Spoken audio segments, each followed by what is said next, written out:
Thank you, Mr. Kazuba. Let's pray. We are praying, Father in heaven. We come to you this evening with thanksgiving. We thank you for the blessings of life. We thank you for giving us blessings every day. We thank you for everybody who has attended or is yet to attend. We thank you for the organizers of this session. We ask that you come and intervene and be amongst us as we conduct this session. Give the facilitators the wisdom to give us what we need. Continue blessing us as in all our professions as we move on, and let us develop this country. Be with everybody, for we pray in Jesus' name. Amen. Thank you so much, Isaac, for the word of prayer. We want to welcome all the teachers and everyone that is joining this call. Thank you so much for joining, and thank you so much for sparing time to learn about financial literacy. Our session today, we shall be concentrating on the financial literacy, and our goal is to see that each one of us here who has joined, there is something that you can learn from this session. A lot is going to be shared by our facilitator who is already on this call. Just have your pen and maybe your notebook where you are going to take notes. In case of any questions, we have been able to capture many of those questions, and I'm sure during the session, many of those questions will be answered. But in case there is any question that you'd love to ask, we shall have that session for the question and answer at the end of the presentation. But you can put your question in the chat, then we can be able to react to them at the end of the session. We want to welcome you once again. Thank you so much for coming, and thank you so much for joining. For those who will join in a bit late, this session is going to be recorded, and we shall be able to upload it onto YouTube for everyone to be able to review at a later time. Our facilitator today is already on the call and is by the name of Mrs. Fiona Luswata, who is a digital finance and innovation analyst. She has a lot of experience in this field of finance, and she has a lot that she's going to be sharing with us in this session. Allow me to welcome her to take us through. Mrs. Fiona, you are most welcome. Thank you so much. Wow, 60 people already at such a time. Just confirm you can hear me with a thumbs up, someone? Perfect. So yes, how much time do I have so that I can pace myself? 1 hour plus. 1 hour plus. Okay. Yes. So thank you once again for making out the time today. It's a Friday. I'm sure that we all have lots of things to do. So it is exciting indeed that you have made the time to be able to join us for this session. As introduced, my name is Fiona Luswata. Yes, I am a parent with children at Taiba International, and very excited to be able to moderate a little bit about myself.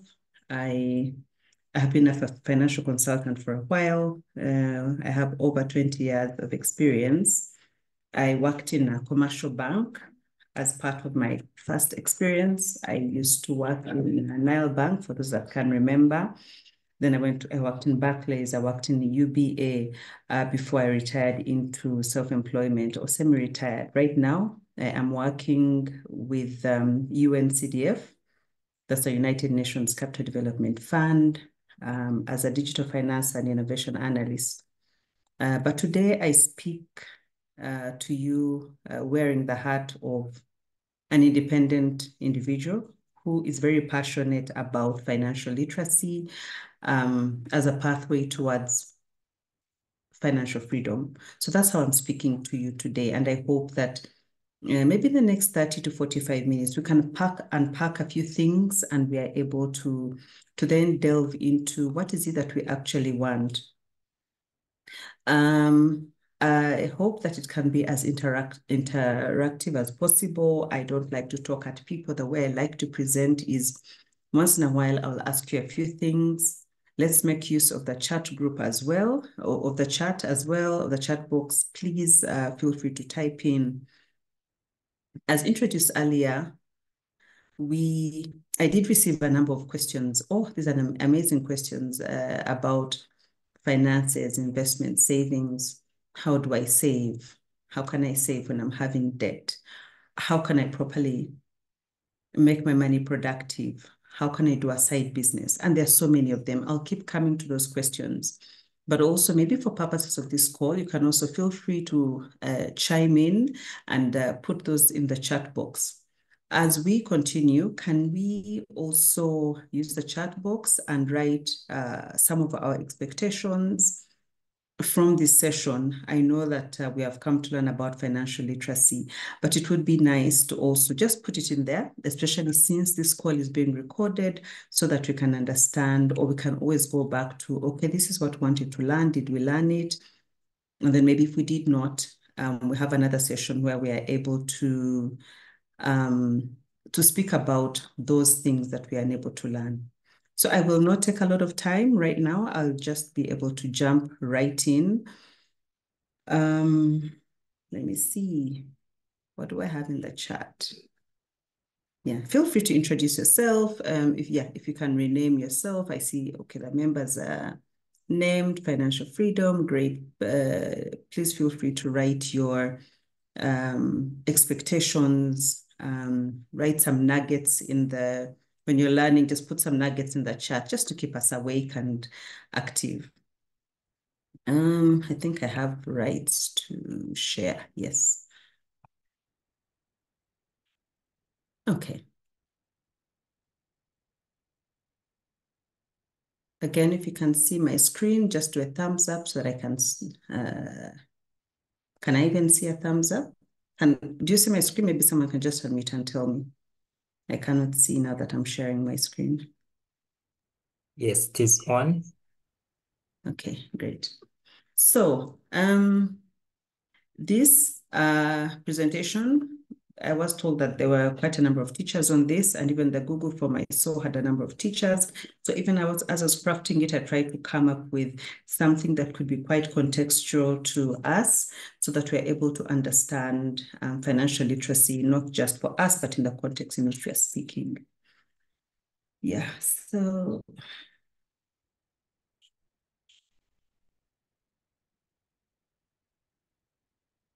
I need to just put this somewhere else. Just give me a minute. That I could remove this ban, put it somewhere else, but it's okay. So the first one is, so financial literacy. I want us to first understand about financial literacy in the context of Uganda and the angle we are taking.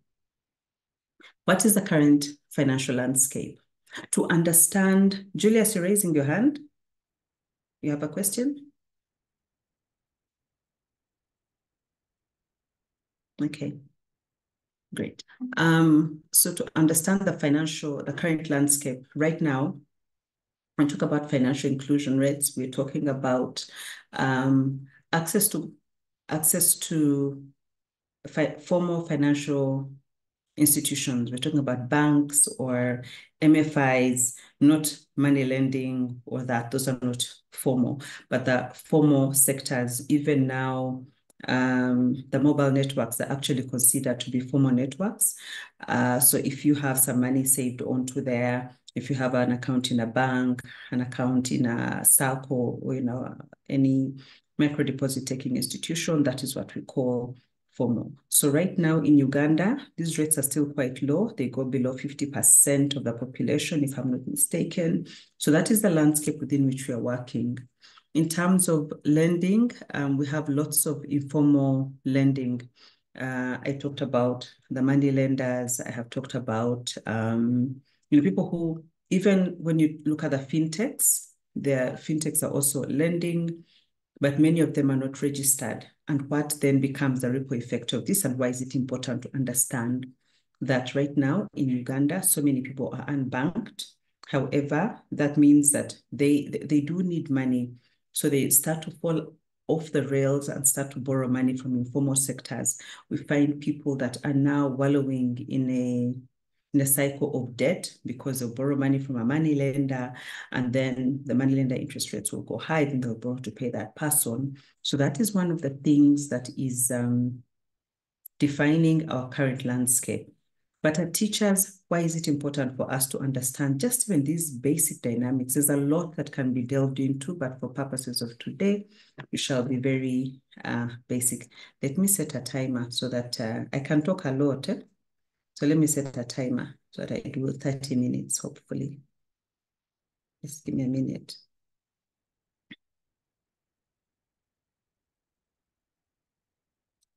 All right. Great. Okay. I must set. As teachers, why is it important? We are role models in the community. And so people look up to us to be able to understand some of these things because we teach. So if as teachers, we do not understand financial literacy, those are the basics of life. How then are we able to impact or impart this education? And then we have the potential to educate students about finances. We see many students go to school, we learn so many things, but as we grow, even in my 20 years of experience, I have seen people not know how to save, people unable to manage their debt. Olinga Alfred, you are scribbling on the chat, so maybe you can, yeah. So there's the potential to educate students about finances is critical. This is a lifelong skill that must be imparted. Imagine if where we are today, we had started saving, for example, for our retirement when we were young. So those are some of the things that we want to be able to impart on our students as life skills right now, especially the curriculum for O-level. These are some of the things they're teaching. I believe financial skills, financial management, financial education is one of the most critical skills that we can teach our students. So a definition, when we talk about financial literacy, what are we referring to? This is a knowledge, skills, and confidence to manage one's finances well, taking into account the economic and social circumstances. And that's why we started from the back end to understand what is the environment in which we are operating. Can we understand it in order to inform it? We can decide to say, oh, the economy is bad. We can decide to say we need a lot of help or there's a lot of inflation. However, it is what we are dealing with. So how do we have the knowledge? If we are able to have that understanding of the economic and social circumstances, we are then able to deal with the finances. Knowledge means having an understanding of personal finances. What do you actually have in your pocket? And we're going to talk about that. Skills, being able to apply that knowledge to manage one's personal finances. Many times we do actually go for sessions like this, and then you come away and you've spent your 1 hour of valuable time, and then you don't put anything in practice. What I'm hoping is that from this session, we should be able to learn something, and then we can implement that. And then confidence means sufficiently self-assured to make decisions. When you are informed, when you have the skills, then you know what to do. You know how to communicate and say, I will not make that decision, I will make this decision. So that is what we talk about, having the knowledge, the skills, and the confidence to manage your finances. Why is it important? I will take some answers. I don't want to talk at us. I want us to be very interactive. I'll take 3 people. Why is it important for us? Why is financial literacy important? Maybe you can just start taking some answers. Just unmute and feel free to speak. Why are you here today? Why do you want to understand financial literacy? Why is it critical for you? You can just unmute and speak so that it's a little bit interactive. They're shy when we are teachers. Just a one-liner. Are we typing in the chat? Hey, well, thank you.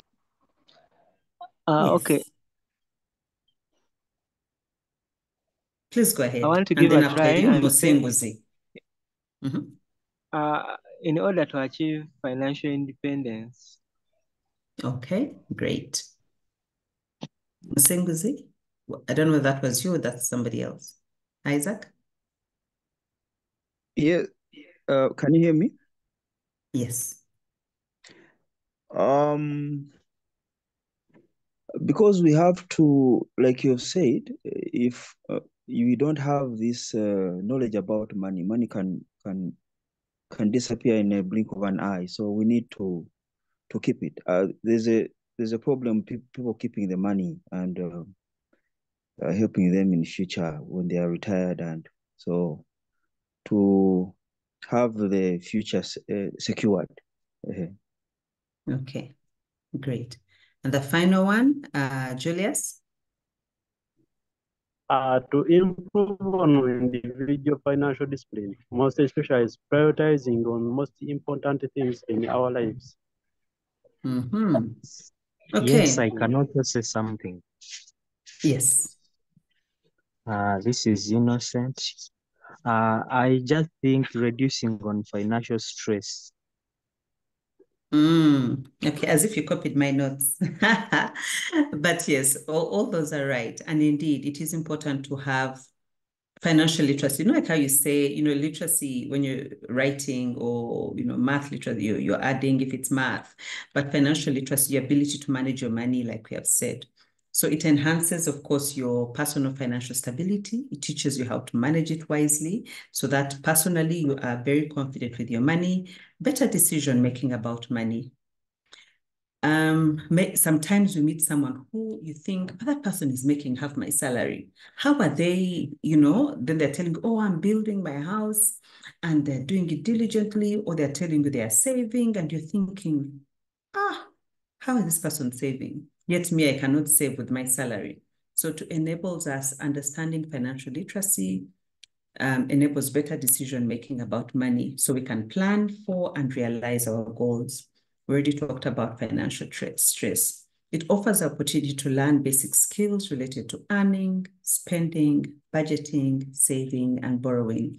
And that is going to be the core of our presentation today. We're able to set goals and achieve them. It helps people to keep good records. So when we are learning this, part of it is to learn how do you keep a record of your money, of your transactions, so that you actually know where your money is going.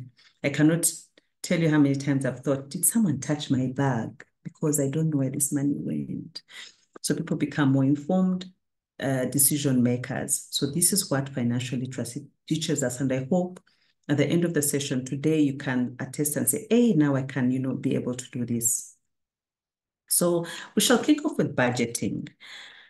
An overview. So budgeting is a plan for managing income and expenses. It is just that. Some of the things we think, oh, it's so complicated, but it is just that. We're learning how are you able to manage your income? That is what comes in. And how are you able to manage what goes out? It allows you to take control of your financial situation. What you don't plan for goes through the cracks. The first thing that we must do when you want to take hold of your finances is to learn to work with a budget, to plan that budget, a basic budget.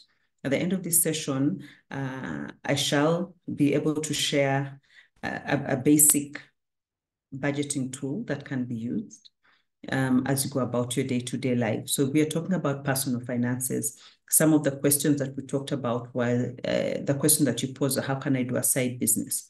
That if you don't even know how to manage your money at a personal level, it becomes very hard to then manage a business. So first of all, can you take control of your financial situation? Can you organize and manage money more effectively? It helps you to plan for your future and meet your financial goals. It helps you to make decisions about spending, and it encourages cautious and disciplined spending. It's very important that as we go forward, we are able to have that ability to be disciplined. And that is what creating a budget means. It means that you make a decision, and financial literacy is about that, making a cautious decision that, by the way, starting today, I am going to make, to take stock of that, and I'm going to be focused. How are we going to do this when we want to create a budget? Number one, you need to identify your financial goals, both short and long. Some people could type maybe in the chat, what could be some short-term goals, what could be some long-term goals. I don't want to feed you that, but it could be just short. Maybe I want to study a master's in order to upgrade myself in education. That could be one of them. A long-term goal is maybe I want to build myself a house. So those could be some of your goals, but you can type in the chat, what are some of these goals? So identify financial goals, goals that will need money in order to achieve them. Gather financial information. Here we're talking about, where is your money? My money is in a bank account here. I have money in a bank account. I have money in a savings account. I have money in a circle. Where is all this money that you have? So now we are starting to gather all this information. Remember, now we've got your goals. We're starting to know, this is the money, my money, I have it here. I have, I lent John some money, he has my money. So start to understand that information. Then identify income sources. You list them. I get salary, I get a side hustle. For those that are Christians, I don't know about the Quran. It talks about 7 streams of income or more. Please, that I'm not saying go to there and create those 7 streams, but it start to open your mind and say it's very hard to come up with one income stream. Well, it's very hard to achieve your goals with just one income stream. So identify the sources of income you have. And let's not be scared when we do this. When we start, the first thing is, can we identify? Just identify. And then the moment what we want to come up at the end of the day is, oh, okay, this is where I am. I have worked for 20 years or let's say 5 years. I have a savings account in, I don't know, Opportunity, there's 20,000. I have an account in Centenary, there's 200,000. So then we start to understand that, is this how I want to be? Is this where I want to be? So we're now gathering all this information. So you've now identified your sources of income. Then you list the essential expenses, housing, food, etc. So now you're saying your income, but this is how I spend. And when I say how I spend, for the women, nails, hair, if you have children, toys, list everything. Then analyze your spending.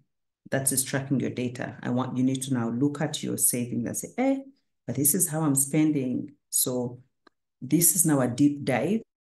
It is a personal journey. I like to create these budgets at a personal level so that you're not lying to anyone, you're lying to yourself, or you're telling the truth to yourself. You allocate savings and investments. Where am I going to put my savings and investments? And then you review your budget regularly. So you have stated all this. So I'll give you that spreadsheet where you're able to say, this is my income. These are my expenses. My income is 2 million. My expense is 3 million. And you start to wonder, but where am I getting this money from? And when you list all your expenses, you realize that's why some of us move from paycheck to paycheck. And then when we analyze and track our spending, we start to allocate savings and investment because that's where we are headed to.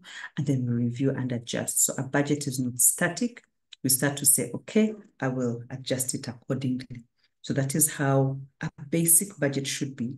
Let's not overcomplicate things and make it very difficult, and then the budget becomes like achieving a PhD. It can be very simple to achieve our budget. Just a minute, I want to make sure that my battery is just a minute.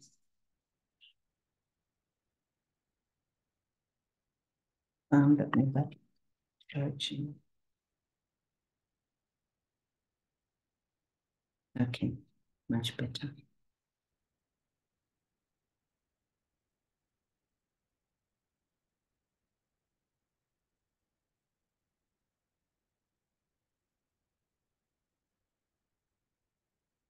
Okay. So key to understand when all is said and done is that when you create a budget, there are two things that are going to be critical for you at this level. And as at every level, we start to expand and do different things. But let us start with just the basics of having financial discipline. Avoid spending on things that are not supposed to be spent on. Remember, you created that budget. You said, this is what I spend on. When you did an analysis, you actually realized, but why am I spending money on these things? Why am I, going to the salon to wash my hair? Maybe I should wash it at home. We might think that these are pennies, but they do add up. So I saw a question in the chat. I'm unable to save. I always like the Q&A session. That's why I've given myself only 30 minutes, because I love that session more than just speaking, because that delves into the meat and the actual challenges that we have. Then we plan for unexpected events. Sometimes you have to spend money on things, but let us plan for that, because people have to die, people get sick. So in your budget, always put those expenses so that we're not taken unawares. You've lost someone or you've gotten sick, then you're not taking out of your actual budget for maybe your education fund for which you're saving. So yeah, in a nutshell, in terms of budgeting, those are some of the nuggets that I could share. Then savings. This is a very critical question. Savings is that portion of current income not spent on consumption. There are many rules of how we can save. There are many rules of what proportion we should save. I always say as a bare minimum 10%. This savings helps us to achieve short-term and long-term goals. All these, I know that we can read, so I'm not going to read through. It's important to save because that's the only way we prepare ourselves, whether it's for our retirement, whether it's for that, I don't know, that furniture you want to buy for your house. It is important to set pace. There's a time I used to be a spendthrift. I realized, how when you look at your money, you're like, well, where is my money going? If you make a decision, like I made a decision, I said, if I go maybe to a shop and I see a dress and I like it and I want to buy it, I will not buy it immediately. Like say, or maybe I have, and this technology is spoiling us. You can just remove money from your account and then you buy a dress. So I always tell myself, I will think about this. I will have to look at this dress like 3 times before I buy it. Meaning, I'll come this week, I want it. Maybe next week again, I want it. But I remember it was not on my budget. So I have to wait for another source of income, maybe a salary, to buy that dress. Honestly, if at that point I want that dress and it was not on my budget, and I still want it, after 6 months, after 3 months, I will buy that dress. But what does that mean? It means you're not just spending without thinking. Sometimes as you think about it, but really, this dress which I'm buying, I already have a dress. Why am I spending on it? So there are some things. So it's important that we save. Sometimes we think we don't have the money to save, but as we shall continue, I'll show you that we actually do have money to save. How can you save? We already talked about creating a budget, but the first thing is to set clear savings goals. Define specific and achievable savings target. Say, I am saving for, first of all, I will tell you for me what I do at the beginning of the year. I say I will save, let's say I'll save 5 million shillings. Let me give an example like that. I'm going to save 5 million shillings. I have gone down to break it up and say, if I'm going to save, let's say, I like use whole numbers, which make it easy for me for mathematics. I'll save 6 million shillings. What does that mean? It means I have to save 500,000 every month. What does that mean? Ideally, so if your salary, that's how you can do it. If you have a side hustle, then you can break it down further. You can go ahead and say, okay, how will I save this 500,000? It's not a lot of money. It's a lot of money. Then you say, we start like this. So you've been very definite about what you want to save. You have created your income. You've created your budget and you're tracking your expenses. At this point, you say, okay, on these expenses, what do I need to remove? Okay, instead of buying a trouser every month, a trouser and a shirt, maybe I can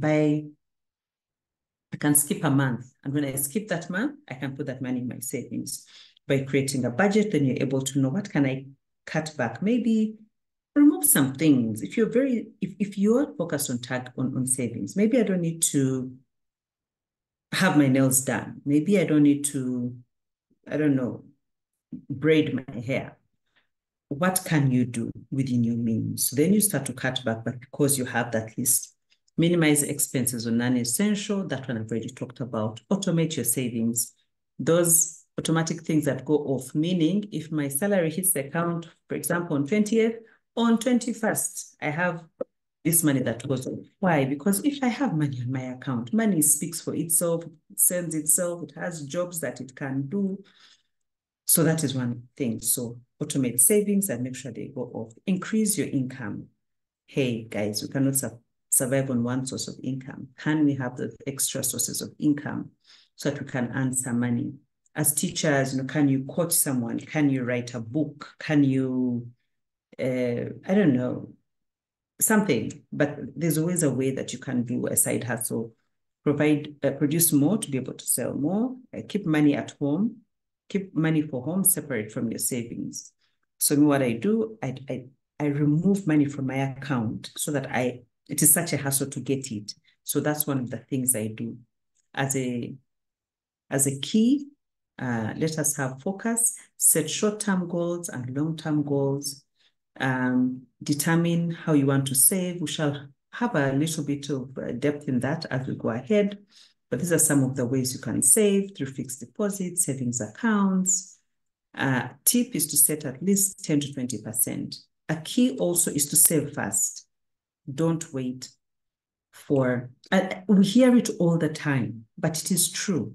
If you wait for the end of the month, let me tell you, if you have 1,000,000 shillings today and there's no other way to survive, you will survive without any extra money. But if you have, maybe you earn 2 million and then you say, okay, I'm going to leave all of it on my account. At the end of the month, you not have money.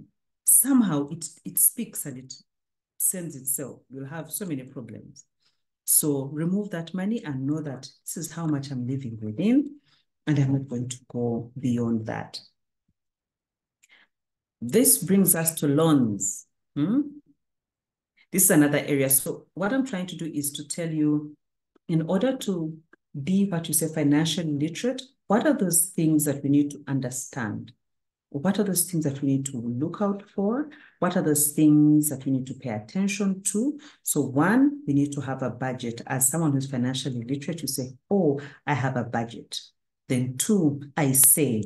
So that is how we are going about it. If you're wondering how we are jumping from one thing to the other, remember we said you have the knowledge. What is this knowledge? So now what we're doing is gaining the knowledge in order to be able to put in practice and speak confidently about the fact that we are now financially literate.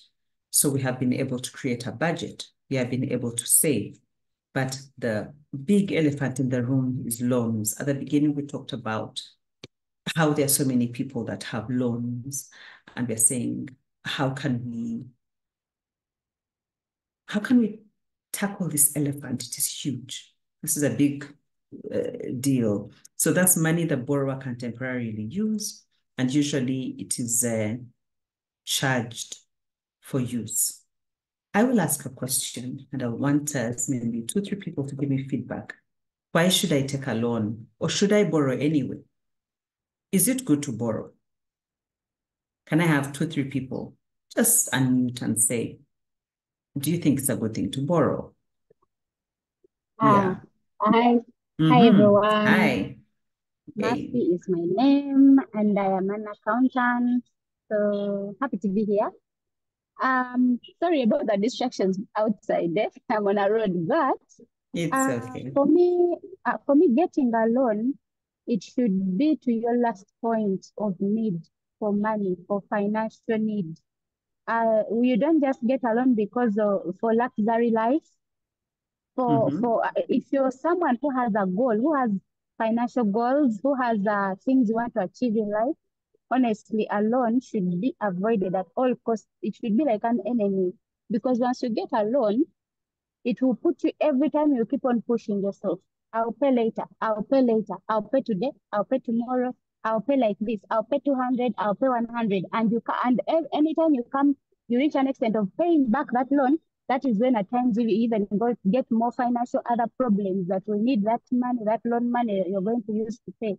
So we should at all costs be contented with the money we have gotten and plan accordingly with it so that we can avoid loans. Of course, there are instances where you can't avoid they call it what should I say? They're unpredictable circumstances that will require you to get a loan. For example, if it's an emergency in the hospital, but if it is something you want to buy land, maybe you want to, because at times even these things, sometimes God warns us. You get this money and you say, okay, I want to buy land, and you end up buying, they call it vipapula, they call it empty air. But remember, you have used the loan, you have bought the land, the empty land. So we should consciously think through. You have to think very many times depending on the loan you want to get and why you want to get that loan. I am also one of the evidences. One time I got, I think, a loan for luxury. I wanted maybe to go driving, but driving isn't my priority right now. So I had to think through it. Of that money that I got, I had to pick it, take it back as a loan, pay it back, pay half of it as a loan. And at the same time of getting that loan, I got an emergency and my phone got stolen. So I said, okay, let me buy a phone using this loan. So you see, but there are some things I could have avoided if I didn't get the loan. I would have gotten a capesa of like, let's say 20K, 30K, 40. So, but right now, every month I keep on pushing myself. I'll pay tomorrow, I'll pay like this. Then a problem comes on, I use the money. So yeah, I don't think it is really necessary to get a loan unless you can't avoid. All right. Thank you so much, Mercy. Yes, another person? Welcome. Yes, I'm here.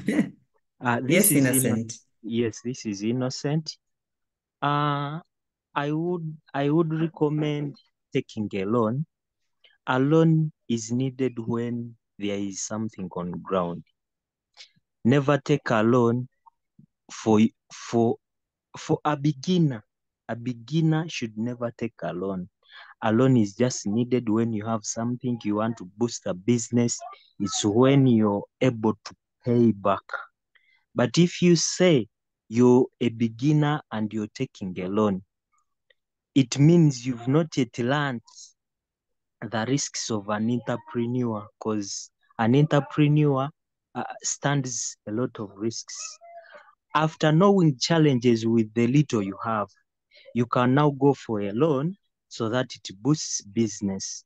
But we normally fail to pay back just because we are beginners and want to begin with a loan. So there the challenge comes. Thank you. Thank you. I saw one last person, Ibura. I'm hoping I'm pronouncing these names correctly.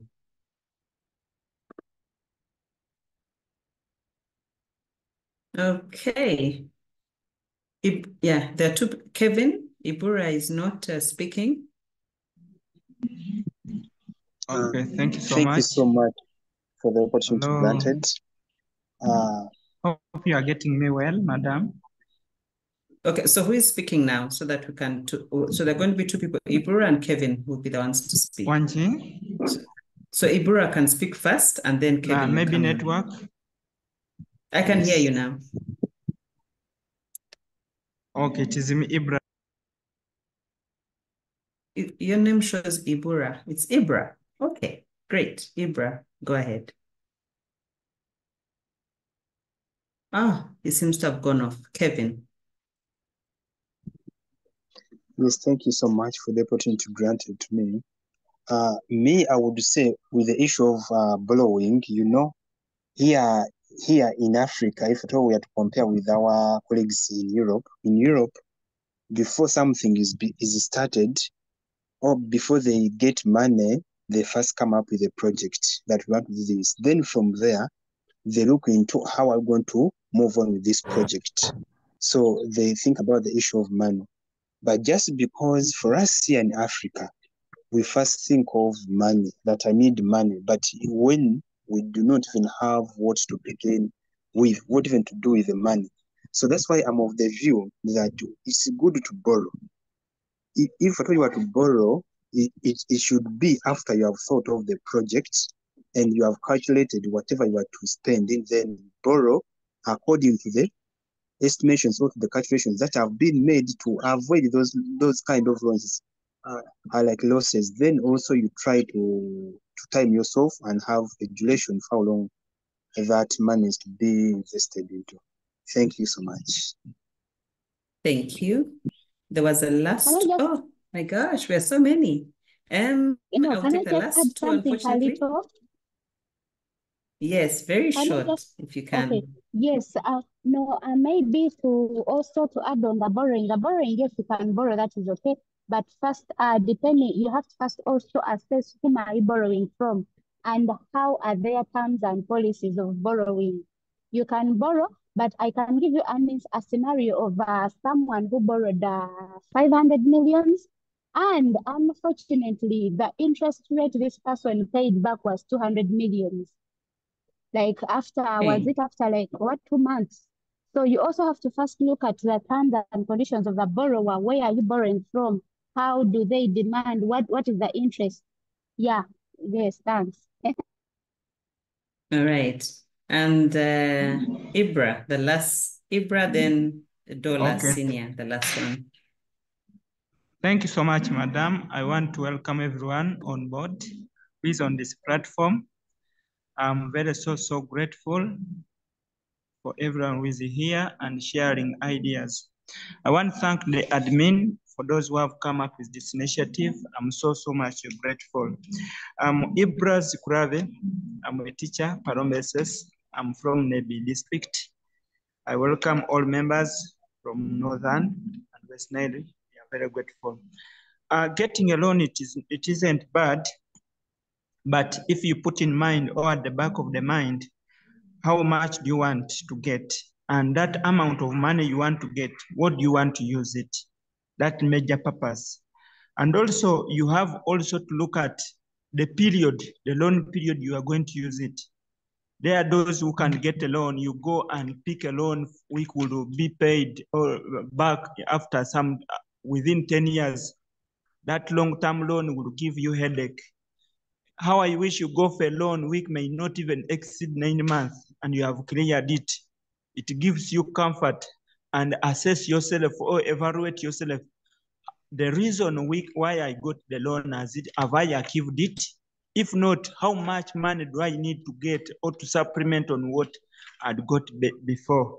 I think that's the major way we can help you to also manage the little you have got. But I really discourage members, whoever goes for long-term loan, it means you are helping these other institutions to get more money out of you.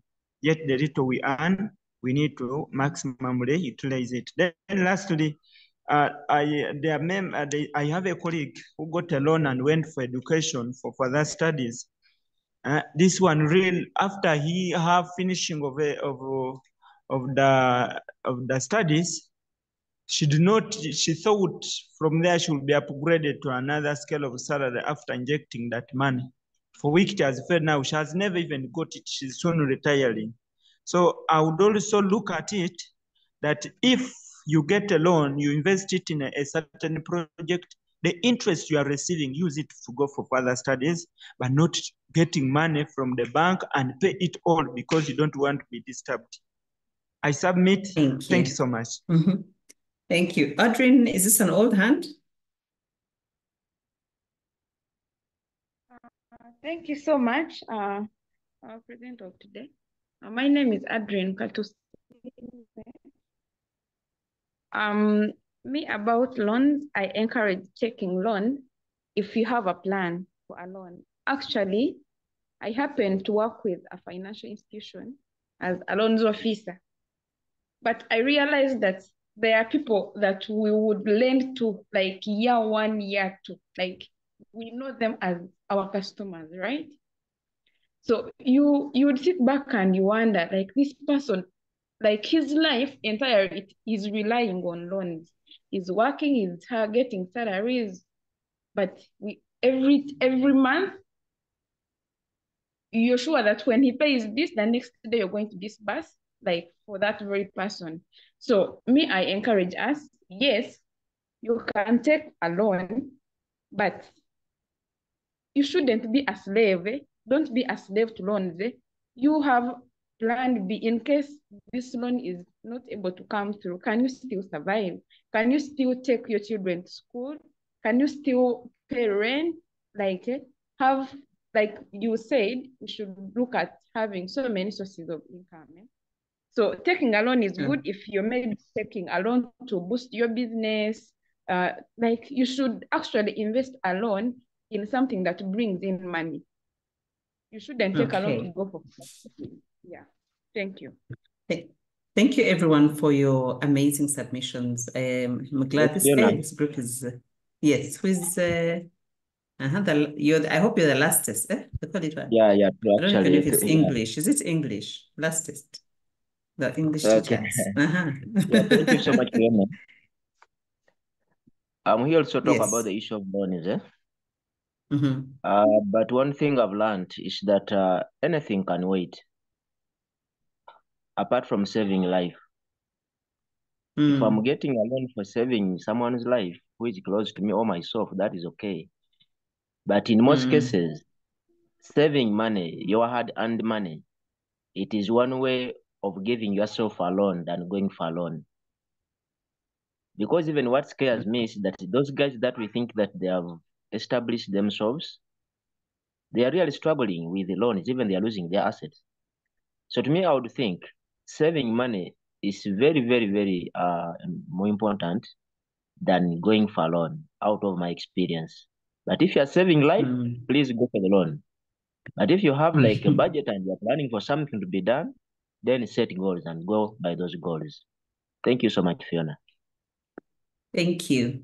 So yes, thanks for your submissions. I just didn't want to just talk and talk and talk. And then, I mean, you brought it out and I think some, it's like 50-50. Some are like, yes, you can borrow. Others are like, do not borrow. But I think what has consistently come out is please have a plan. Make sure that you can pay that loan before you take it and also understand why you're taking it. So yes, I had jotted down a few things. If you're so just a checklist and you can always add on to it. Mrs. Fiona, is it possible we first clean our screen and we disable? Like when you check above the screen. I know, right? Above the screen menu. Like when you look at the top where you have the three dots where we have more but more. And then select the disable annotation for others. Have you seen? Yes, I have done that. Okay, then maybe we can first pick an eraser. Like you pick that annotation button and then you pick an eraser and we first clean. Annotation. I first say annotation, then pick how do you pick an eraser? Disable annotations. Oh, okay. If I get out and come back, will it clean? Yes. I try. Okay. Let me stop sharing and then. Okay, and then I disable. Yes. Okay. So I hope it won't happen again. Yeah. Okay. Perfect. So if you're not sure, going back. So if you're not sure of your capability to repay the loan, there's someone who shared about a teacher who thought that they would, get a higher loan, a higher salary, and then they took a loan. So please be sure about your ability to repay. This is critical when you're going to take a loan. Your financial goal is supposed to be clear, your repayment period. We've talked about this. I don't want to just re-echo. Total cost of the loan. So many people have loans and you're asking them, what is the interest rate? I don't know. You know, be sure. That is what financial literacy is about. When you're taking this loan, do you know? Do you ask? You know, additional benefits that come with a loan. Do your scouting, you know, just like when you're looking for a job, you're saying, which school should I go to if I want to be a teacher? Or if I want to take my child to a school, where should I go? What benefits do they give?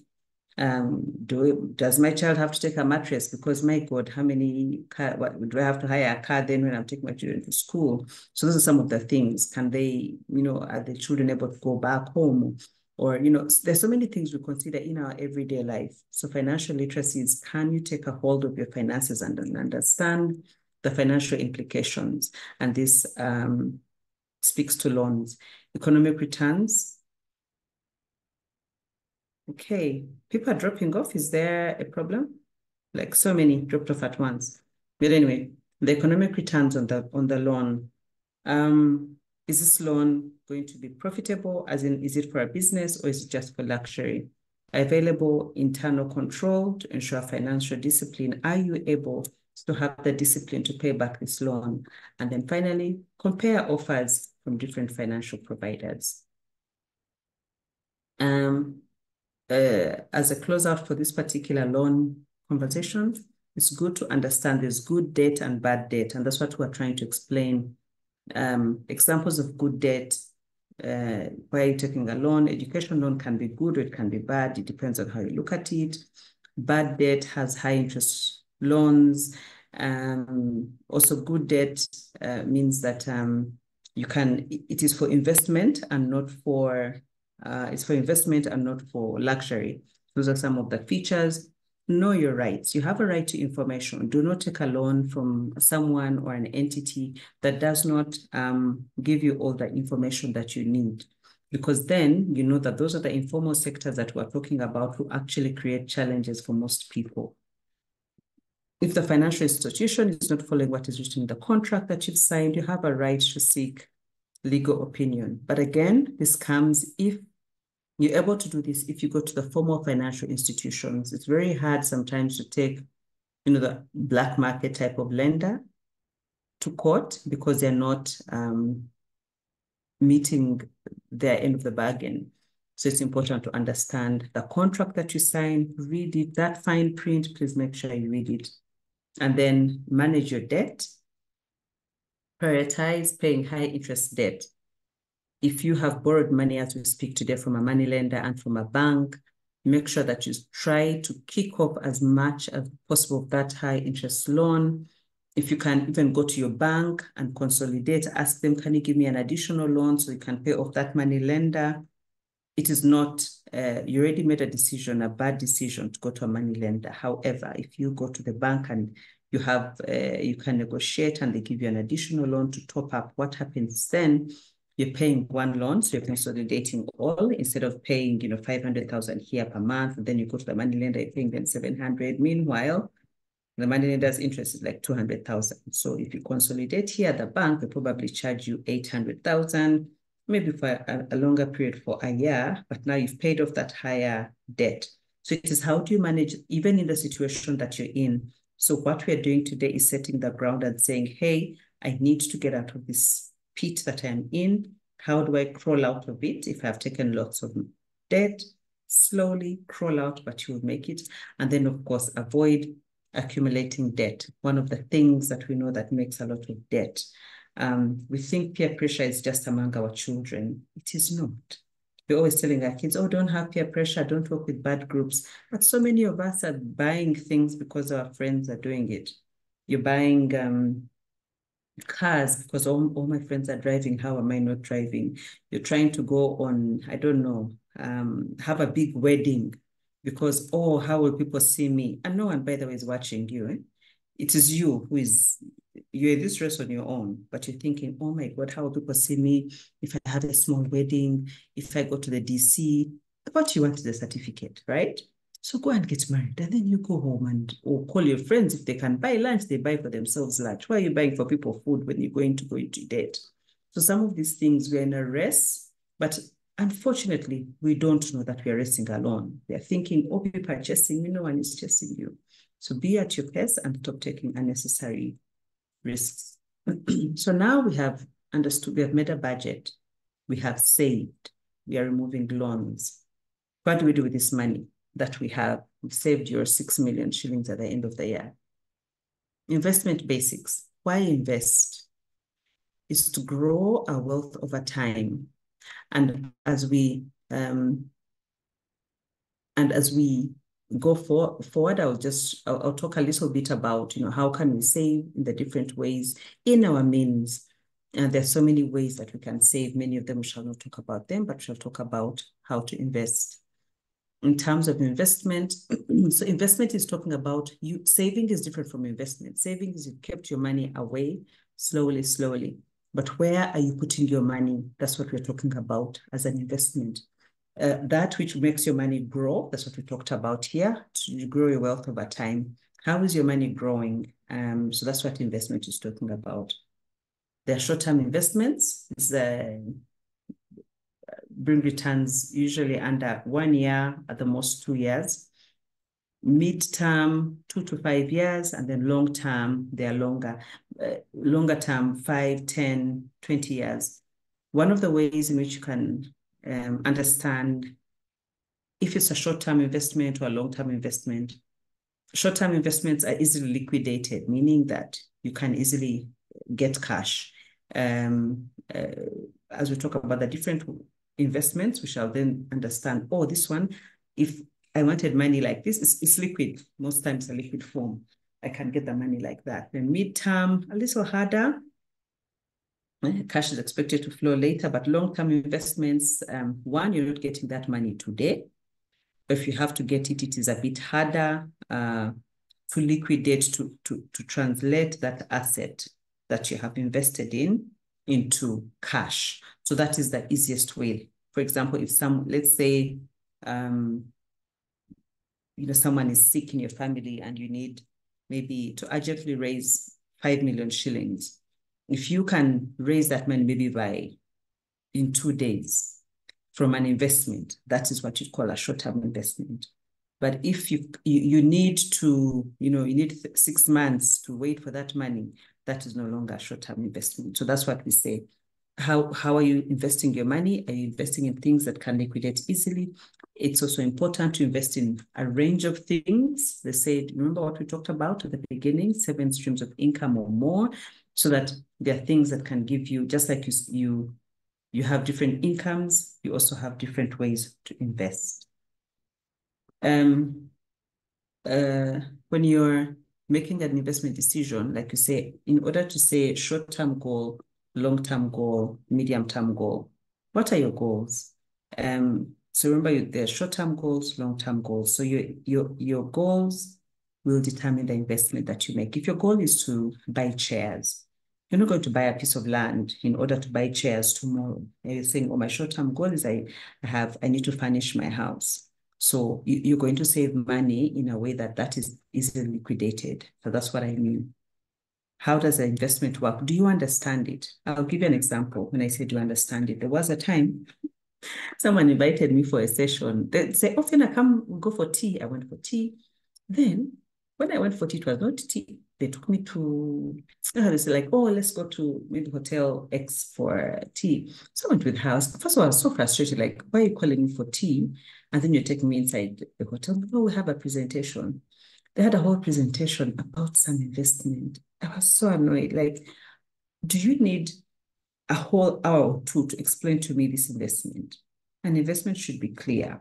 Do you understand it? That's how people have been fleeced, because, someone comes speaking good English and then they're telling them, this investment should be clear.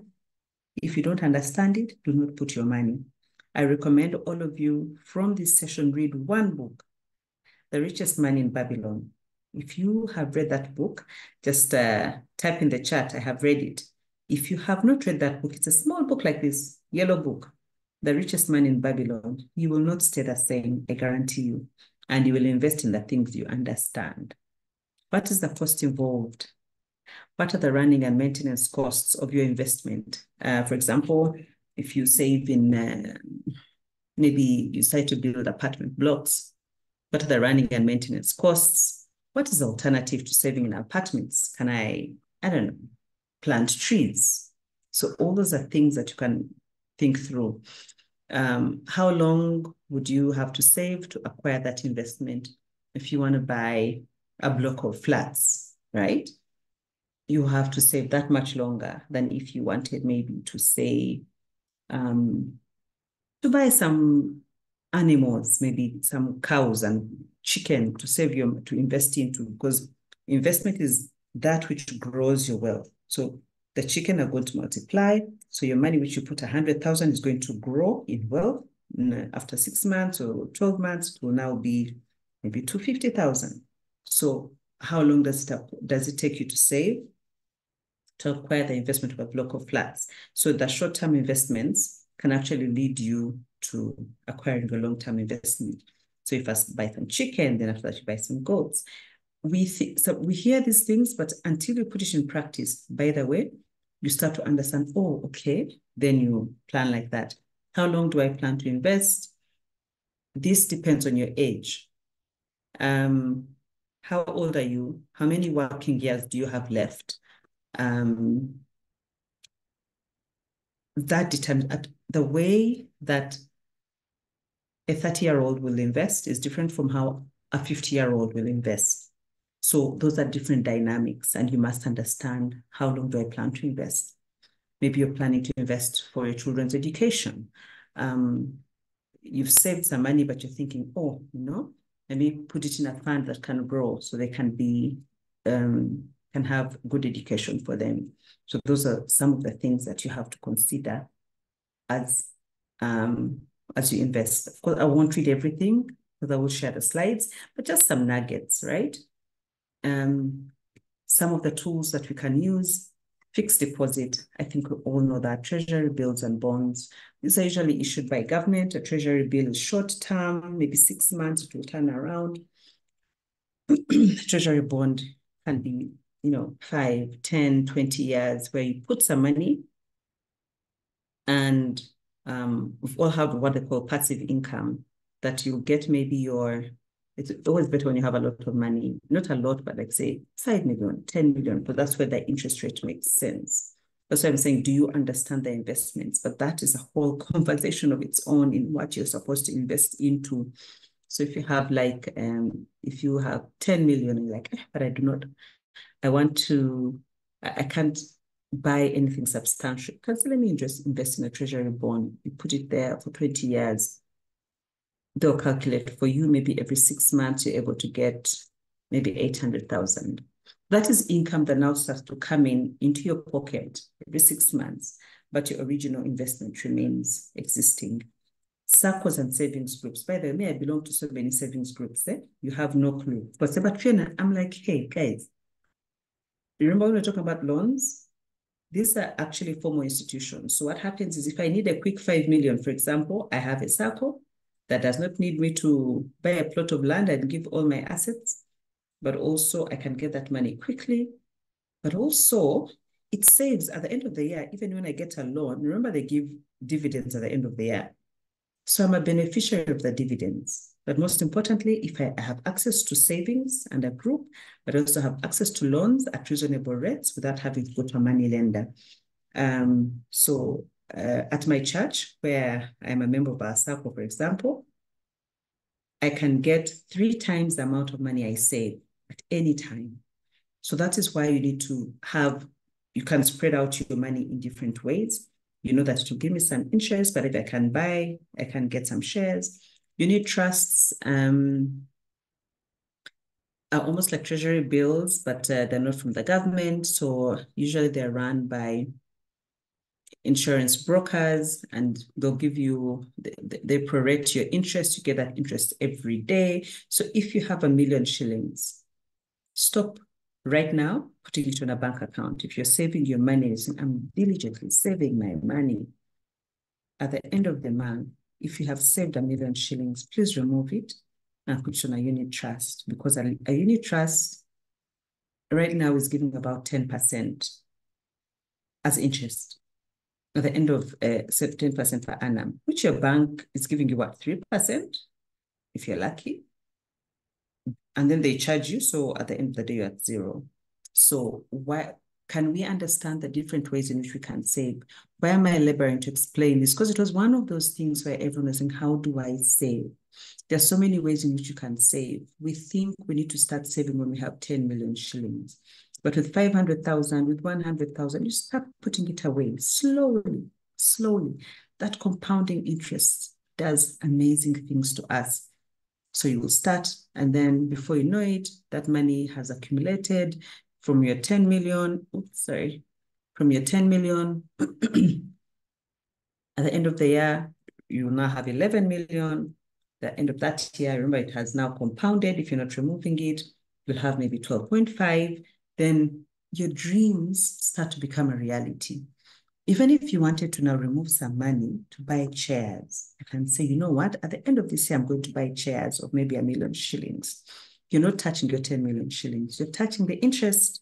So it is, how do we manage our money? That's what we're talking about. How do you have the financial knowledge to know how do you use your money? That I am not going to touch my principal. I am going to start figuring out ways. Maybe you now use that 1 million. If your unit trust pays you that 10%, now you have 11 million, maybe you remove that 1 million, and then you buy some chicken, and then the chicken also grow, then you put that money back, so then maybe that's the money you used to buy chairs. So things like that. So how are you able to understand the different ways in which you can save slowly but surely? Real estate, we all know that. Agriculture and agribusiness, it is not a bad way to save, especially if you have a way of monitoring. I think monitoring is usually our biggest problem. Teachers can invest in their own businesses, retail, transport. If you have a car and you're in a day school, on your route, do you have students who you can take? I don't know. Or other services, personal tutoring. I already talked about, I have a friend of mine in another school who is writing books. I thought they were amazing. He did on the new curriculum, he did a physics, what book. Yeah, so what can you do? Can you do a side hustle? I know teachers have canteens, whatever it is.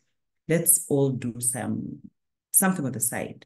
I do like I said, even we all need to have things that we do that beyond your salary. If your salary did not hit your account tomorrow, does that mean you will starve?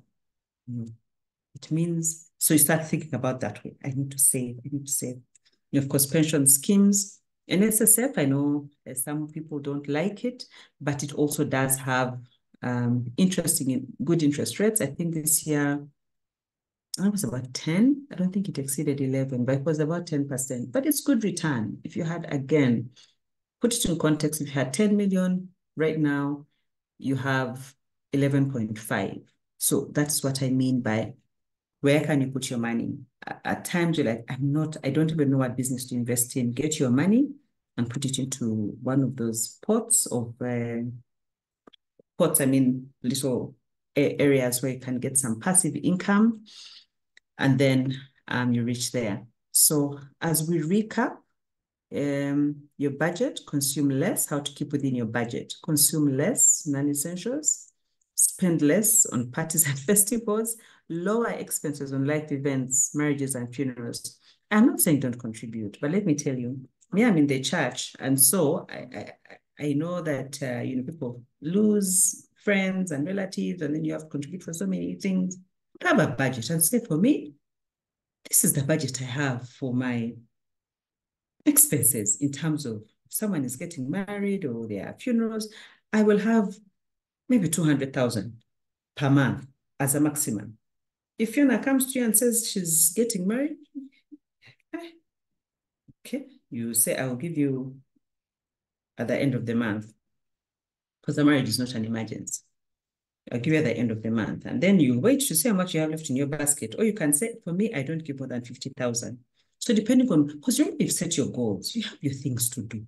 And this people can also have a small marriage. So that is, so those are some of the things. So understand, funerals, you can be like, okay, I'll also contribute 50,000. So, for marriage, 50. For funeral, 50. So now that's 100. Then there are these other small things. Give 10,000, give 20. That's what you have. Don't be forced to, contribute for random things. I told someone one time that, I don't contribute for Kwanjula. And they looked at me in a bad way. I said, no, because Kwanjula, you're marrying your wife. How am I in this conversation with Kwanjula? Church service, I contribute. But do not put me on your budget for what? For Kwanjula. So you must set your standard, and it is okay. Don't be ashamed to say, me, I don't do this. So if your limit is 50, it is 50,000. It is fine.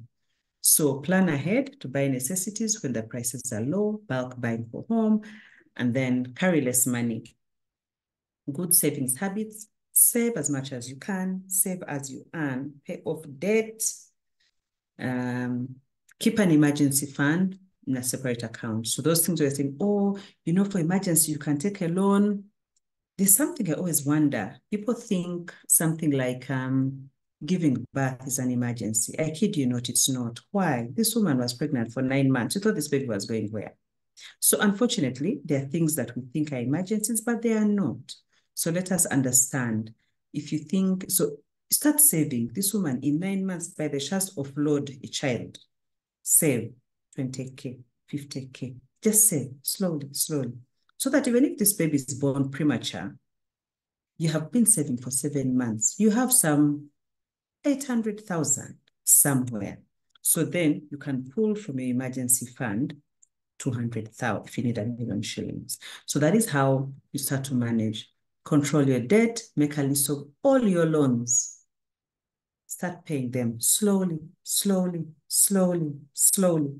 Pay as little as you can if you have so many debts so that you finish them. Because remember, you still need to save. So if you say, okay, I have 500,000. And this 500,000, you talk to all people who you owe money. You start with the high interest ones so that those ones can go off. You say, I have to save on this 500. So if you can pay maybe in your loans, instead of paying 500,000 in loans, can you negotiate and be able to pay 400 so that you start to put 100,000 per month in your savings? So it is that we need to understand what we need to do. Put any extra money, cash off the most expensive loans. Look for ways to cut down your expense. Investment, I can't express it enough. You need to grow your wealth. Build your businesses, preserve your wealth, grow, plan for retirement. Those things of saying, my children are my future, they are not. They also have problems of their own. They're going to have families. Jobs are scarce, but now you're depending on your children. So let's not do that. And then we shall be able to live a fulfilling life. So conclusively, I would say review our personal financial goals. Where do you want to go? Where do you see yourself in 10 years? Be clear. Don't say, I will have saved how much? That means if in 10 years, I want, I don't know, 100 million. That's how much yeah. How much is that amount? What does that mean? I can only save 100,000 now, but if I have to save 10 million a year, that's 1 million a month. I need a side business. How can you get a side business? So that is what I mean by planning and working your way backwards. Start or enhance your savings. Consider forming a savings group. Sometimes the money we have is not a lot, but when we combine it with our colleagues, it becomes a lot.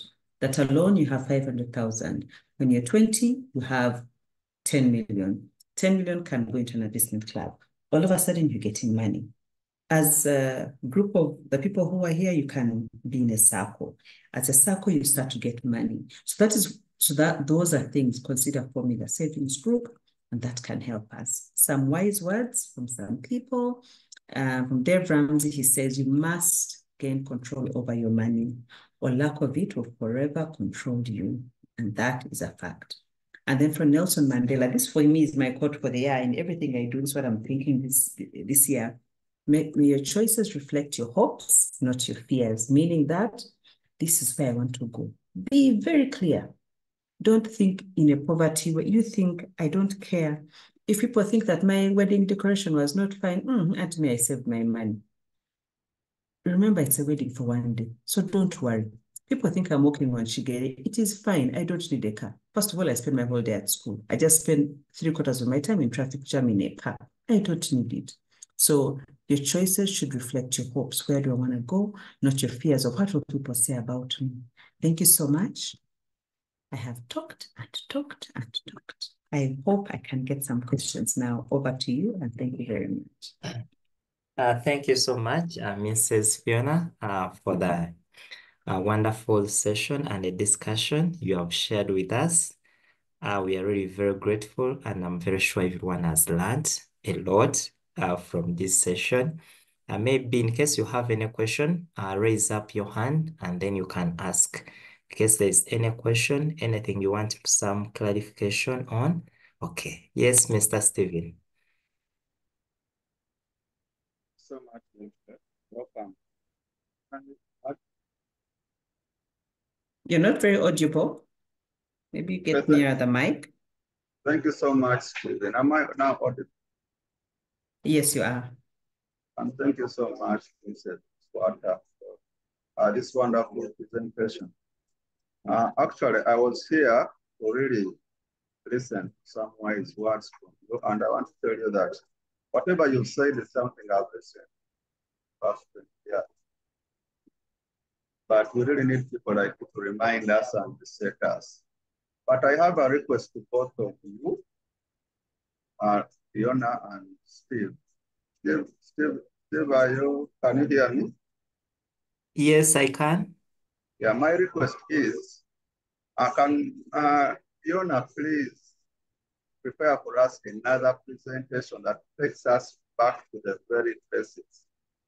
Fiona is talking of 100 million, and we have teachers who are in 20 years. Yeah. In 20 years. Yes.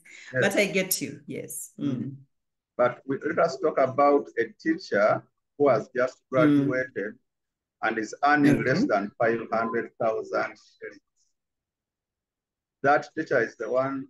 Now I'm requesting that to make for us a presentation of that teacher, and you talk out things as A, B, C, to really kickstart them, because this what you're saying, like me, I had it maybe 10, 20 years ago, and I failed to implement.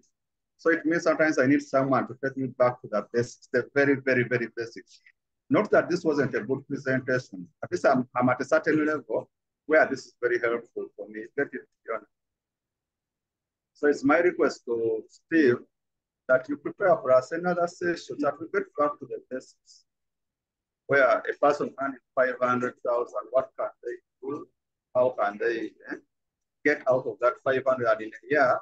Maybe they are earning million plus monthly, not just from the teaching, but from the side hustle. This will help me so much, and I'd love to attend that. Thank you. Thank you. We can take a number of questions. Thanks. Maybe you can take a few questions at a time, Dola, so that we answer them at once. Yes, it will be better that way. Yeah, thank you so much for your presentation. Actually, I've enjoyed it.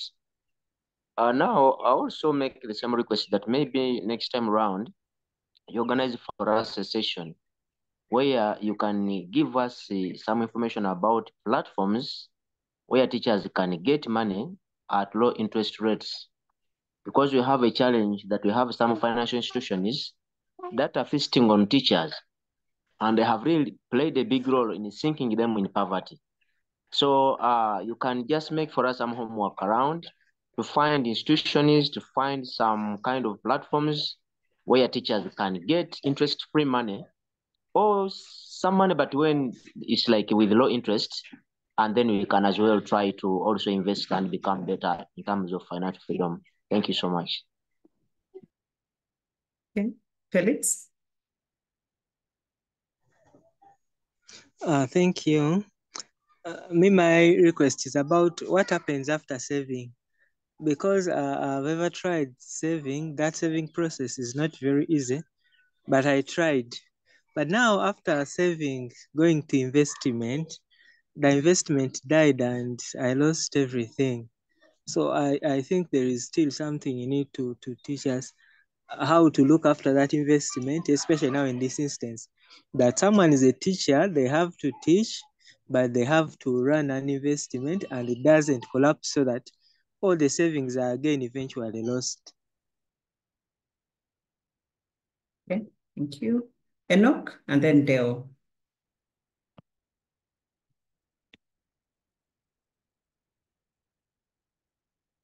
Enoch, you're muted in case you're trying to speak.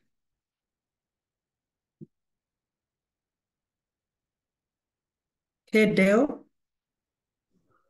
Yes, thank you so much, Fiona, and the team. For me, it's my first time to be in this meeting, but honestly, I've enjoyed it. It's been a very great learning for me. And I just wanted to find out one, is this just happening for the first time or it's been there? And if it's been there, how do I always have access to maybe the link? And then two, is it possible for you to share with us this presentation that you just been using? And then I think three is, I'm also interested in this Unity Trust. How exactly does it work?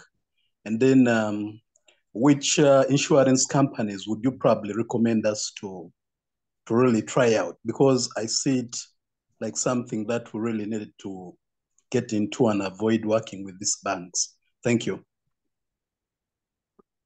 Okay. Julius and Kenneth, and then I think I'll first take those. Okay. Julius and Kenneth.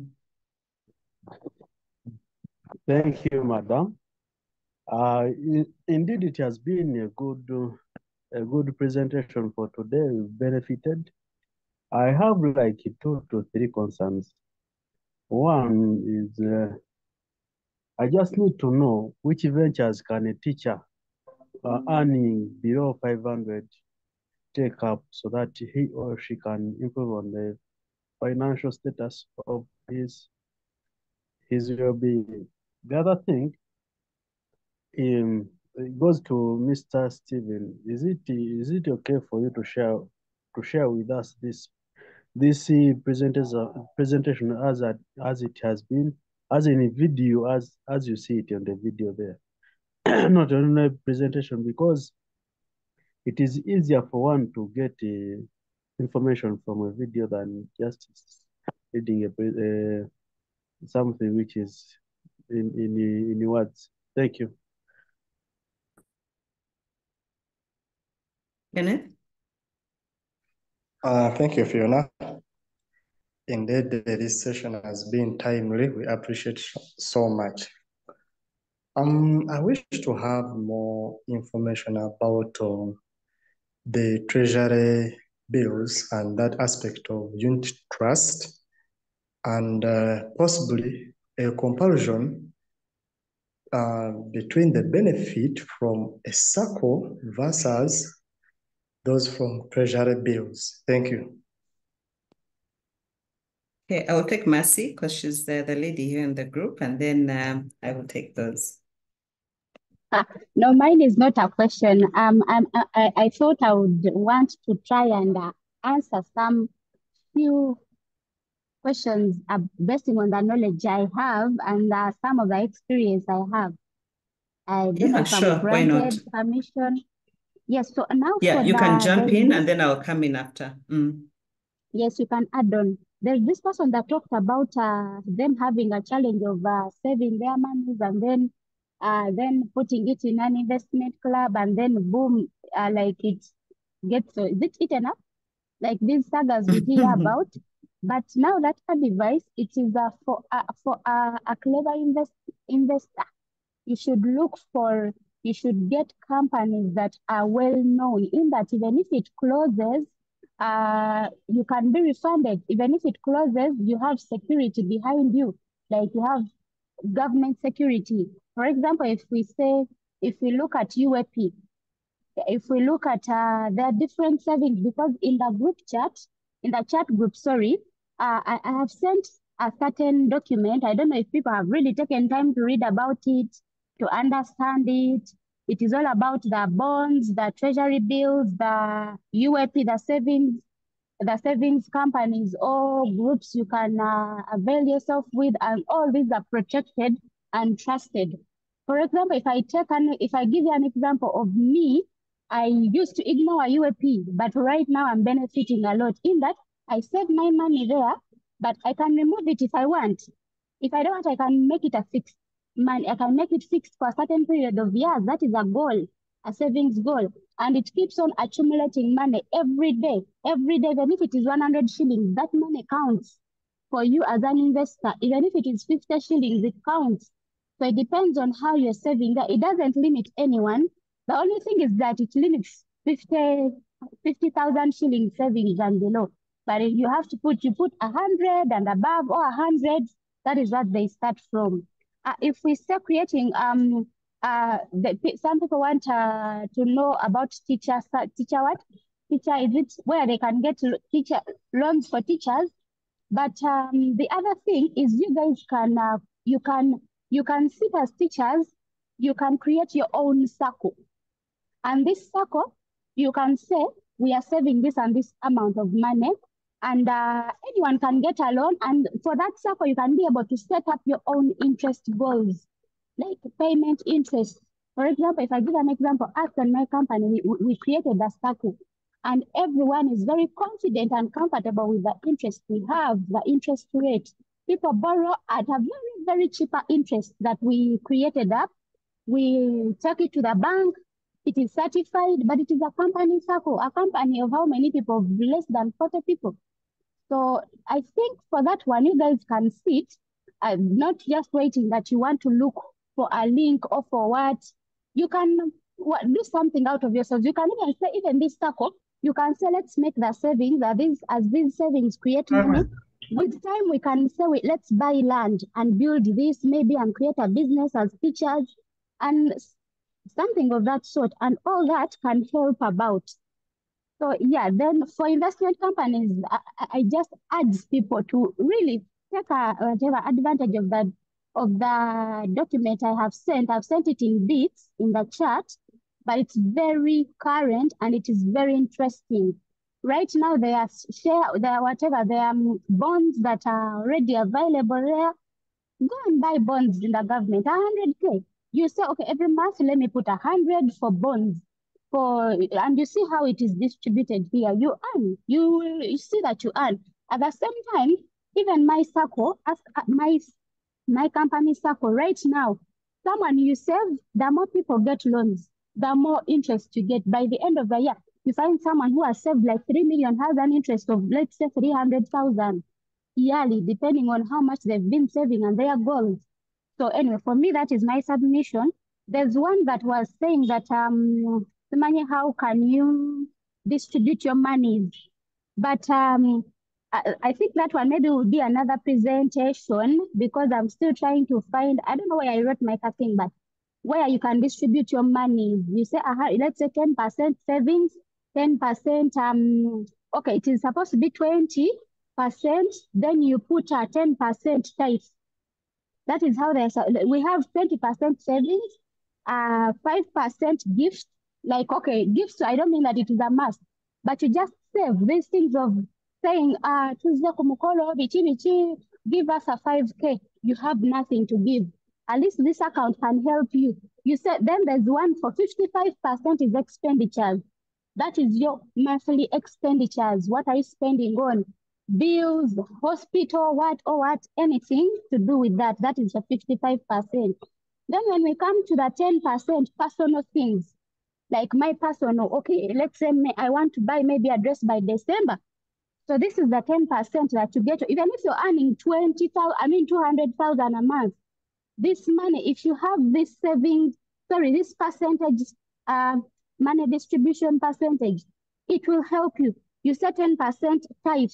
This is all this I'm giving you. Maybe you can write it or not, because then you will top up and you see that it is coming to 100%, but it will help you with time. We say 20% savings, 5% gifts, 55% expenditures, 10% personal, 10% tithe.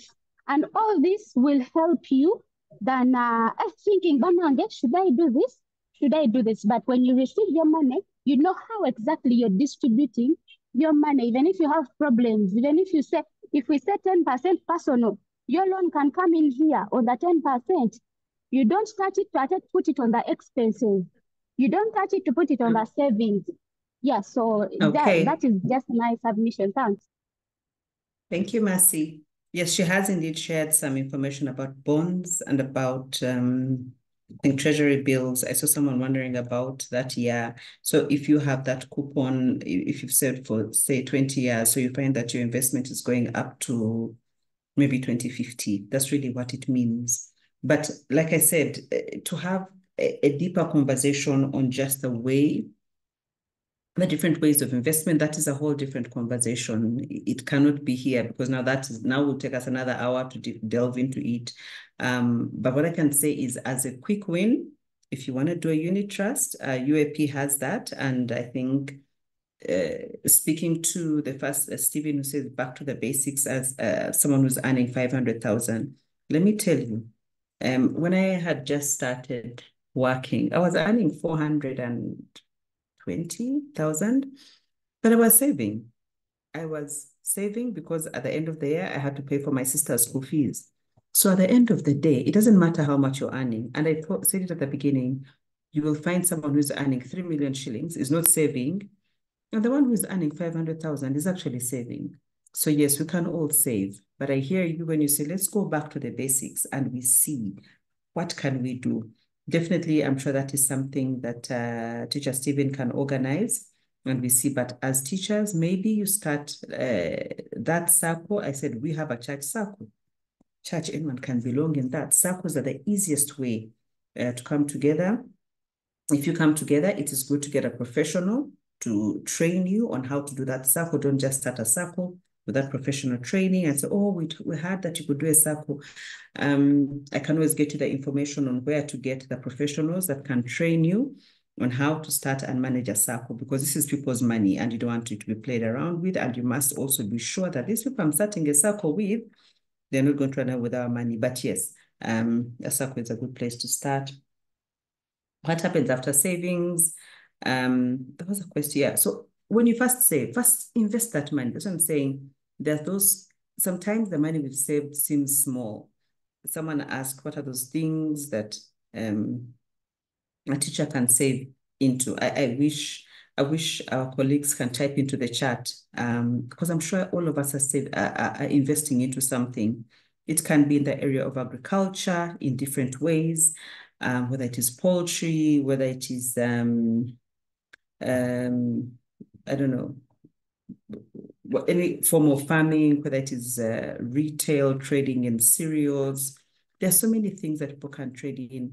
Let me tell you, if you start to discuss business, I guarantee you as teachers and start to say, guys, what can we actually invest in? People start to share, oh, by the way, may I do this? May I do this? May I do this? And then all of a sudden you're like, oh, okay. So these are some of the things in which you can invest in. So I will not stand here and say, oh, no, now as a teacher, you save in this, no, or you invest in this. But I can say, I wish that we could share here some of the things that we're investing in. I always say, life is not a competition. There's enough sunshine for everybody. When the sun shines on me, it also shines on you. So let us be free and share and say, oh, by the way, I'm doing this. Maybe you can do it. Or sometimes you can even hold hands and you do it together. So for me, agriculture, coaching is one key thing I think that teachers can do. Coaching, meaning that as an extra, just a minute, just give me a minute.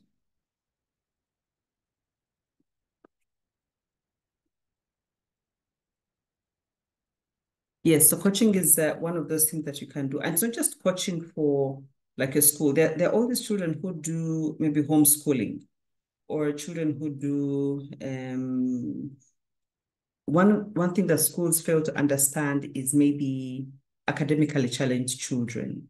So one of the reasons why teachers also coaching for me in Uganda hasn't worked is because when we ask teachers to coach, they just drum the same things they taught in class. It is, maybe you're the teacher who can understand and say, oh, I have that child who has a learning challenge. Maybe they can't have high concentration rate. How can I create a niche for myself as someone who can teach children who have challenge concentrating? Not because many times they say, coach my child for me, they just say, okay, give them more homework. You're saying, it's not working. Think of something outside the box.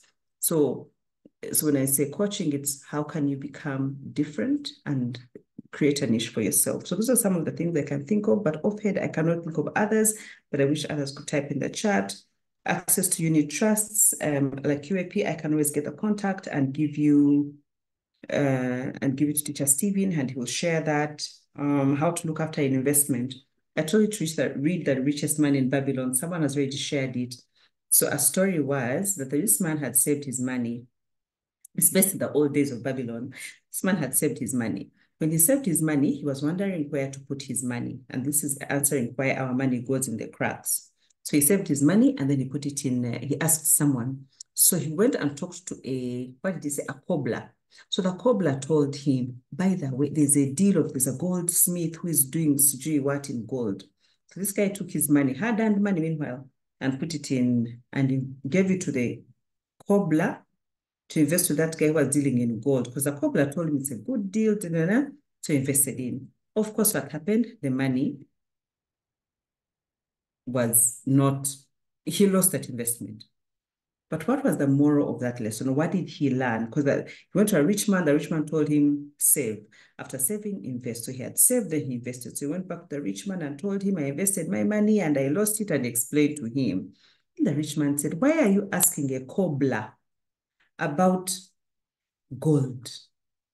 If maybe the cobbler was giving you advice about a business in shoemaking, maybe that makes sense. But as a cobbler, you're taking advice. So what am I saying? How to look after your investment is where are you getting your investment advice? And that's why I say when I tell you you're going to do a circle, then I say, I will get you a person who can do circle, who can speak about circles, because that's not my area of expertise, but I can get you in touch with a person. When I say unit trust, I'm not saying, oh, come and I take you. No, I'm not, come and we do unit trust. It's not my area of expertise, but I will give you to that person who I know has expertise in unit trust. If you're going to do agriculture, can you go to that person who has expertise in agriculture and they tell you, this chicken, you don't invest in this one will make your money get lost. So those are some of the ways in which you can ensure that your investment money doesn't get lost. Are you seeking the correct expertise? Are you putting your money in the areas where you can actually, where you're talking to the right people, or you're just listening to people? Are you understanding your investment? I'm hoping I've answered most of the questions. SACCO versus unit trust. Again, the reason why you're investing. So a SACCO is more of a savings scheme. However, it gives you two things. It gives you that dividend at the end of the year, but also it gives you an opportunity to borrow. So yes, the interest rate might not be as high as a unit trust, but you can say, like I said, the reason I save with my SACCO is in the event that I need to borrow money, I can just borrow money like this at a good rate. So everything has different benefits. A unit trust has that daily interest and has a higher interest than a SACCO, but a SACCO has a benefit that you'll get an interest, but also in the event that you want to get a loan, because we always want to get a loan, maybe there's a good deal and there's land of 10 million shillings. And then you're like, I have my car, 3 million, saved with a SACCO, I've been saving for 5 years, I have my car, 3 million there. Because originally you couldn't afford that 10 million land, but because you've been saving with a SACCO, they can give you money and you continue now to put it back. So each has different advantages. None, I wouldn't say one is better than the other. It's about why are you saving? To what end are you investing in whatever you're investing in? I think our time is almost out, but Teacher Stephen, do we have time for maybe one more question or two, or we can call it an evening? I saw some people had some few questions. Maybe we can give chance to only two in case you have a burning question.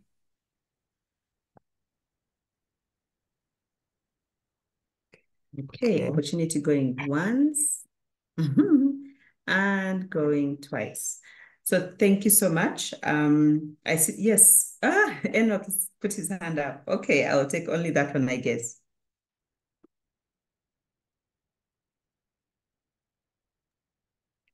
Enoch, You're muted.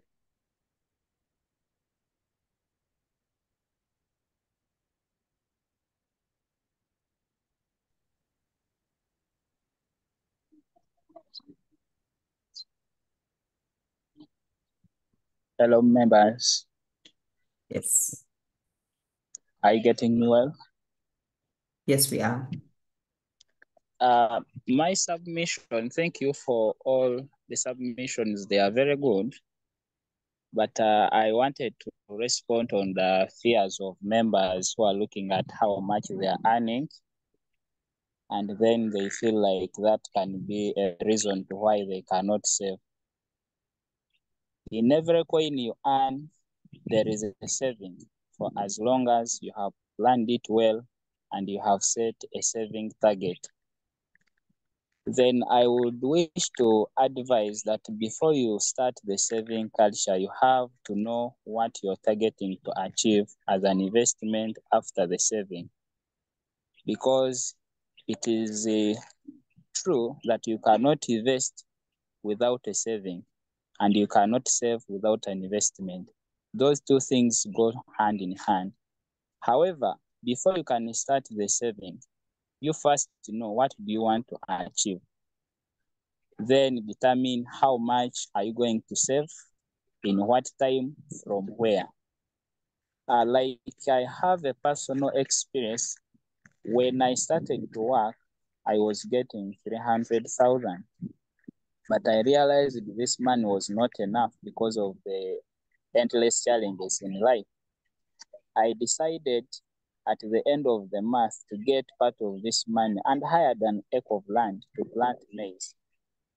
Then I had to sacrifice the time that I used to learn at the school for extra time. I decided that no, I'm working money, but as if it is not enough. Let me withdraw from the extra time programs so that every evening I can get 2 hours in my garden. Then when I get something like 50,000, I get some people from the village, go with them. And in the first season, I was able to get 1.5 after investing something that was close to 700,000. Then from there, I had to use the opportunity of the school land. I requested the administration to give me a piece of land where I just constructed a small pigsty and started a piggery project. I just started with 1 piglet. I had to take care of it. I labored the time to make sure when I'm not able to get the kitchen remains, by all means, I get the greens. So later, this piglet had to reach the maturity stage and it conceived. So it had to give to paturate, and I had to attain now the piglets, 7 of them. I tell you, slowly like that, this time I'm not the same. I started a small business of mobile money after realizing that the school adopted to school pay. Then I had again to go back to the administrators. I pleaded with them so that I can get the chance of assuring that these students who bring money in the school, at least I can be banking for them.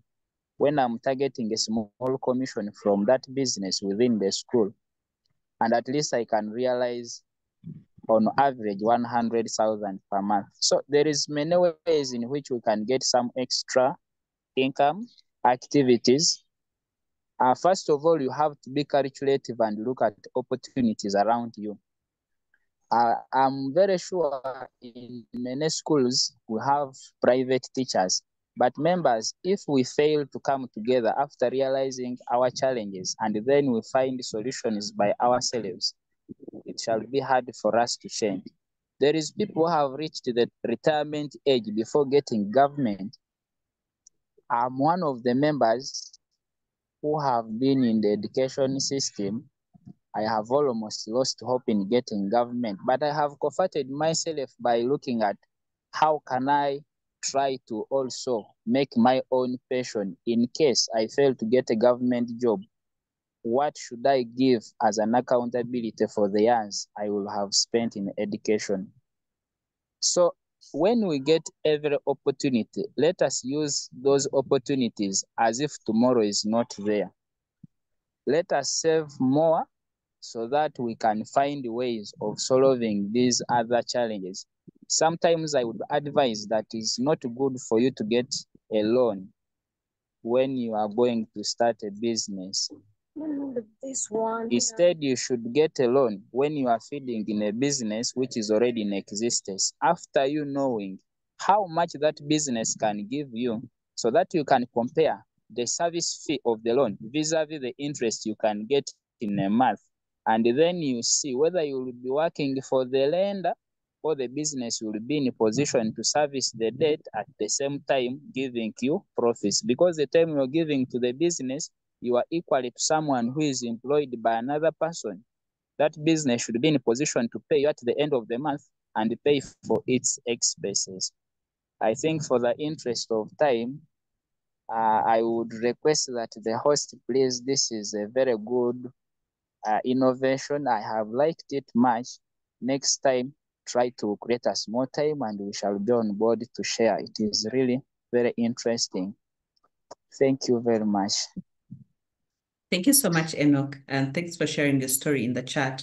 And I want to thank all those that have been able to share how they've made money, the different business ideas. There's enough room. We can all make some money and then, all be more successful. Like I said, when I started working, I think I was earning about 430,000 shillings. For my sister, I used to save 30,000 a month because I didn't have a lot of money. But 30,000 a month. So we can save, just echoing what Enoch has said, it doesn't matter whether you're saving 10,000 a month. You save that one. I remember someone gave me an example, and that's how I started saving that 30K. That if you had a tray of eggs and then one was broken, was not there, wouldn't you be okay? I said, yes. So just remove, you imagine that you're instead of 430, that you're receiving 400,000. You will not die. You will survive, by the way. So the moment you start saying, okay, this money is not mine, I don't have this 30,000, I will save that money. So just get into a culture. Even before you start thinking about percentages, save, just save, whatever, 10K. Next, when you get into a habit, after 6 months of saving 10K, like, hey, but really I can save 20K. Then you start saving 20K. By the end of the time, you will know you're like, hey, I can actually survive without 50,000. So little by little, but I think also what Enoch has said, and I also emphasized, get something else that you can do. Then everything starts to come together. You can be like, okay, the money from my mobile money, that is my money, which I will save every month. Yes, you're earning 300,000 from salary, but all of a sudden you have 100,000 you can save. At the end of the year, that's 1.2 million shillings. Open a unit trust of 1 million shillings. Have 200,000 now as your, backup emergency money that you can touch, but you continue saving. At the end of that year, now you have 1 point, like that. So how do we continue to save with the little we have? I want to thank you so much for giving me the time. It has been a very interesting session, very active, very engaging. I thank you, Teacher Stephen, for giving me the opportunity to speak. Right now, I will hand the mic back to you. Thank you, everybody. Okay. Thank you so much, Mrs. Fiona, for the wonderful session. Thank you so much for sharing. We are really very grateful, and I'm really very sure everyone has been able to pick something from this session. Dear members, we are going to be sharing this presentation and the recording for the session. You'll be able to access it on the YouTube channel. It will be posted there today, and then you can be able to review it. But I want maybe to just re-echo some of the few words that I want you to really take serious, like she has told us.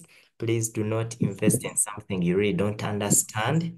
And one of the quotes she gave us, she told us that may your choices reflect your hopes, not your fears. We want to wish you a good evening. Thank you so much, everyone. Thank you so much, Fiona.